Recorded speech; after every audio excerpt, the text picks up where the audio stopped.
안녕하세요. 국어교사 박전현입니다. 오늘 곽재구 시인의 전장포 아리랑인데요. 아리랑은 사실 우리 민족과 떨어질 수 없죠. 이번 평창올림픽에서도 민유라 아니 흥유라의 아리랑 공연이 굉장히 눈길을 끌었습니다. 우리 모든 국민들에게 감동을 주었는데요. 우리 민족의 삶과 아리랑 어떤 관계 있을까요? 자, 곽재구 시인이 전장포라는 곳에 갔습니다. 신안에 있는 섬인데요. 항구인데요. 이 항구에서 북쪽으로 이렇게 바라보면 섬들이 굉장히 많이 있죠.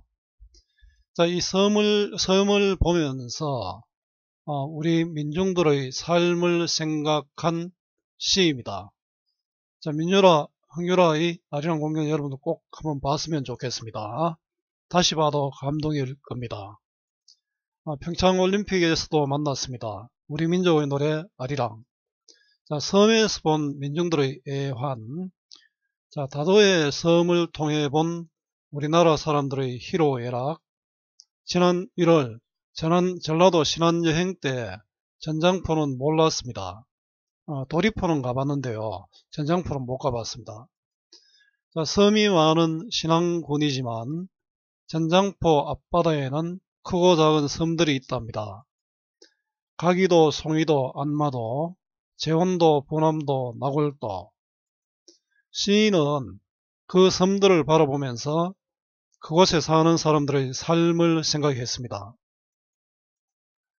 우리들의 삶, 항상 꽃길만은 아니지요. 아름다운 풍경 속에는 사람들의 눈물도 사랑도 있습니다. 5천년 애달픈 삶을 살아온 그들에게 날이 꽃이라도 꺾어 보내고 싶어 합니다. 민중들의 삶의 외환을 보여주는 곽재구 시인의 전장포 아리랑입니다. 아리랑 전장포 앞바다에 웬 눈물방울 이리 많은지 가기도 송이도 지나 안마도 가면서 반짝이는 우리나라 눈물 보았네. 보았네 보았네 우리나라 사랑 보았네. 제원도 보남도 지나 나골도 흐르면서 한 5천년 떠밀려 이 바다에 쫓겨온 자그맣고 슬픈 우리나라 사랑들 보았네. 꼬마 껍질 속 누운 초록 하늘 못나고 뒤엉긴 보리밭길 보았네. 보았네 보았네 멸치 담장 산마이 그물 넘어 바람만 불어도 징징 울음나고 손가락만 스쳐도 울음이 배어나올 서러운 우리나라 안전뱅이 섬들 보았네. 아리랑 전장포 앞바다에 웬 서름 이리 많은지 아리랑 아리랑 나리꽃 꺾어 섬 그늘에 띄우면서 아리랑 전장포 앞바다에. 자, 아리랑은 민족의 한을 담고 있는 우리나라 대표적 민요죠. 이번 올림픽에서 민요라의 공연 모습을 보고 선생님도 가슴이 좀 뭉클했습니다. 저희 아리랑을 반복되면서 흥을 돋우는 그런 역할을 하는데요. 이렇게 흥을 돋우는 구절을 조흥구라고 합니다. 이 아리랑 반복되면서 조흥구 역할을 합니다. 전장포는 전남 신안군에 있는 항구입니다. 제일 앞 페이지에서 봤죠? 그 위쪽으로 바라보니까 섬들이 굉장히 많이 있었습니다. 웬 눈물방울이 이리 많은지 항구에서 이렇게 보니까 앞에 섬들이 많았죠. 자, 눈물방울은 전장포 앞바다의 섬들입니다.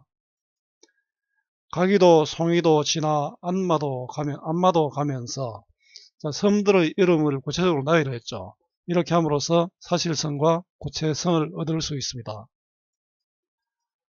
반짝이는 반복되네요. 온율감이 있겠죠. 우리나라의 눈물을 보았네. 자, 눈물은 바로 섬이 되겠죠. 햇빛을 받아 반짝이는 섬들을 눈물로 보았습니다. 자, 이 눈물은 힘든 삶의 모습으로 봐야 되겠죠. 자, 보았네가 반복되면서 운율감을 얻습니다. 우리 특정 부분에 형성되는 운율을 우리 음유율을 하죠. 근데 끝부분에 형성되는 것을 가군이라 합니다. 자, 전장포 앞바다 섬들을 보며 떠올린 눈물방울입니다.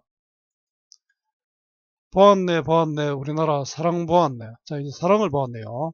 자, 운율감, 반복되면 당연히 운율감이 생기겠죠. 우리나라 사랑, 전장포 앞바다의 설물, 앞에서 눈물이 했는데 이제 사랑을 또 보았죠.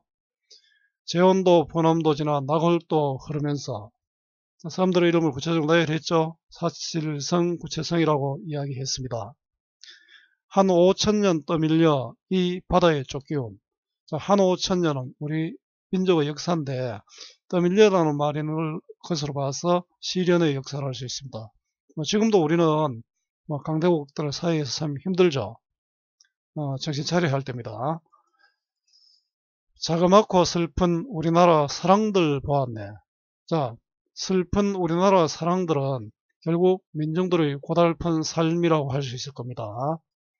고단한 민중의 삶에 대한 사랑입니다. 눈물도 보았고 사랑도 보았고 결국 우리 민중들의 고달픈 삶을 만난 겁니다. 자, 꼬마 껍질 속 누운 초록 하늘, 꼬마 껍질 속에 누운 초록 하늘이 꼬마 껍질 속에 들어있다. 화류법이 되죠. 누웠으니까요. 못나고 뒤엉긴 보리밭길 보았네. 자, 이 꼬마 껍질 속에 초록 하늘도 있고 보리밭길도 보았다. 자, 꼬마 껍질부터 보았네까지는 아마 어떻게 보면 일반적인 자연의 모습일 수 있습니다. 보았네, 멸치, 덤장, 산마이 그물. 반복되면 선율감 형성되고요. 자, 덤장은 멸치를 잡는 그물인데요. 멸치, 덤장, 산마이 그물, 멸치를 잡는 그물 넘어 바람만 불어도 징징 울음 나고 청각적 심상이네요. 바람만 불어도 울음이 난다는 것은 바로 슬프다, 삶의 애환이 담겨 있다. 자, 손가락만 스쳐도 울음이 배어나올. 자, 손가락만 스쳐도 촉각적 심상이죠. 자, 울음이 배어나온다는 것도 역시 삶의 애환입니다. 화자가 아마 공감하고 있겠죠. 서러운 우리나라 안전뱅이 섬들 보았네. 자, 서러운은 정서가 표출되네요. 안전뱅이 섬들, 서 있는 섬들이 아니고 안전뱅이 섬들이니까 어딘가 좀 서글픔이 배어 있죠. 자, 서민들의 삶이라고 할 수 있습니다. 이 섬들을 통해서 어떤 귀족들의 삶이 아니라 서민들의 삶을 엿볼 수 있습니다. 자, 섬 사람들의 척박한 삶과 그 애환이 담겨 있습니다. 아리랑 전장포 앞바다에 아리랑 우리 민족의 고유한 한의 정서를 담은 민요죠. 자, 아리랑 전장포 앞바다, 즉 이 부분에서는 서러움이 민족의 서러움으로 확대되고 있는 것입니다. 섬 사람들의 서러움에서 민족의 서러움으로 확대됩니다. 웬 서러움 일이 많은지 그 민족의 외환이지요. 아리랑 나리꽃 꺾어 섬 그늘에 띄우면서, 자, 나리꽃 꺾어서 섬 그늘에 띄운다. 자, 섬 사람들이 바로 서러운 우리 민족의 삶이잖아요. 그들에게 나리꽃을 보낸다는 것은 외달픈 섬들을 위한 위로를 보낸다, 이런 뜻이 되겠죠. 자, 이렇게 보면 뒷부분이 좀 생략된 것 같죠. 미완결로 처리함으로써 시적 요원을 드러내고 있다. 아마 이 시의 화자는 섬 사람들에게, 즉 우리 민족에게 위로를 보내고 싶다라는 그런 마음을 갖고 있습니다. 자, 서러운 민중의 삶에 대한 위로입니다. 자유로운 형식의 자유시, 개인의 마음을 담은 서정시고요. 자, 향토적이고 또 민요적입니다. 주제는 섬 사람들의 애환과 서러움, 바로 우리 민족의 애환과 서러움이 되겠죠. 민중의 애환과 서러움입니다. 자, 특징입니다. 시적 대상을 비유적으로 표현하여 주제를 드러내고 있습니다. 시적 대 섬들을 비유적으로 표현했죠. 사랑, 눈물, 우리 민족이 되겠죠. 섬을 사람들의 눈물, 사랑으로 또 표현했습니다. 자, 우리나라 보안의 반복으로 운율감이 형성되고 있고요. 조홍구 아리랑을 삽입하여 한의 정서와 리듬감, 운율감을 교묘하게 결합했습니다. 자, 화자가 하고 있는 것은 전장포 앞바다의 섬들을 바라보면서 그곳에 사는 사람들의 삶을 생각하고요. 우리 민족의 삶으로 연결을 하고 있습니다. 전장포 앞바다 섬들의 비유를 찾아보자인데요. 눈물이나 사랑이 바로 전장포 앞바다 섬들입니다. 전장포 앞바다 섬들의 모습을 사실적으로 보여주는 구절은, 자, 꼬마 껍질 속 누운 초록 하늘, 자, 못나고 뒤엉긴 보리밭길, 자, 이런 것들은 그 자연의 모습을 보여준다라고 할 수 있겠지요. 사람들의 아픈 삶을 보여주는 구절은 안전뱅이 섬들입니다. 민족의 서름과 한의 정서를 유발하는 시어는 아리랑이죠. 섬들을 위로하는 뜻을 가진 시어는, 위로하고 싶어서 뭐를 보낸다 했으면 나리꽃을 꺾어서 보내고 싶다고 했죠.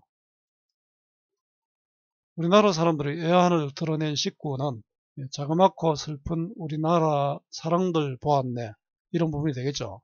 또 새로운 우리나라 안전뱅이 섬들 보았네. 자, 이 시의 운율상의 특징은 조흥구 아리랑이 반복되면서 운율을 형성하고 있고요. 우리나라 보안내가 반복되면서 또 리듬감을 살리고 있습니다. 자, 보기를 바탕으로 이 시를 감상한 것으로 적절하지 않는 것은인데요. 이건 수능 특강에 나오는 문제 그대로입니다. 자, 보기는 시의 언어는 일상 언어가 지닌 질서의 변화를 주어 표현 대상인 사물을 낯설게 만든다. 그래서 생각하게 만드는 거죠. 자, 시에서 발견된 반복과 변형, 낯선 이미지의 배열, 언어의 비유적인 결합 등은 이러한 낯설게 하기의 구체적인 방법들로 주목되어 왔다. 자, 이런 표현 방법들은 낯익은 사물에 대해 보이는 자동화된 반응에 충격을 주고, 의미야 이게 뭐 이러지 이래 되잖아요.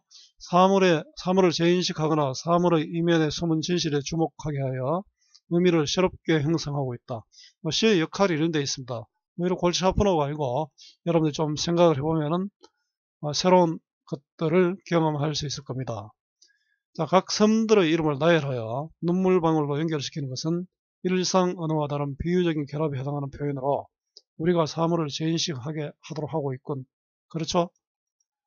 반짝이는 보았네와 같은 반복은 리듬을 형성하는 표현으로 일상 언어가 지닌 질서의 변화를 주어 전달하는 의미를 강조하고 있군. 자, 이러면서 시선을 또 끌 수 있잖아요. 꼬마 껍질 속 누운 초록 하늘은 화류를 활용한 비유적 표현으로 서로 이질적인 꼬막과 하늘을 연결시켜 섬에 대한 새로운 시선을 유도하고 있습니다. 바람만 불어도 손가락만 스쳐도 일상 언어가 지닌 질서를 변형시킨 표현으로 낯익은 사물에 우리의 자동화된 반응에 충격을 주고 있군. 자, 이건 일상적인 언어 표현 그대로죠. 낯설게 하기가 아니라 일상적인 언어 표현을 그대로 쓴 것입니다. 자, 아리랑 나리꽃 꺾어는 민요의 후렴구와 일상어를 혼합한 표현으로 시적 대상의 숨겨진 영미인 서름을 부각하는 데 도움을 주고 있습니다. 적절하지 않은 것은 4번이고요. 자, 아리랑에 대한 자신의 한번 생각을 말해 보자인데, 선생님도 사실은 아리랑에 대해서 그렇게 깊게 생각 못 해보다가 이번 평창올림픽의 미네르와 캠벨입니까? 그 공연을 보고 상당히 진한 감동을 받았습니다. 여러분들도 뭐 독도 아리랑도 있고 한데요. 한번 들어보고 자신의 생각을 한번 말해 봤으면 좋겠습니다. 자, 오늘 곽재구 시인의 전장포 아리랑을 공부했습니다. 여러분, 국어 공부는 문제풀이 중심 공부 100% 실패합니다. 본문 중심으로 공부를 하면 좋겠습니다. 한 편의 시라도 정확하게 읽어보는 것이 중요합니다. 자, 오늘 이 수업이 여러분들에게 조금이라도 도움이 되었으면 좋겠습니다. 수고 많았고요. 오늘 또 고맙습니다.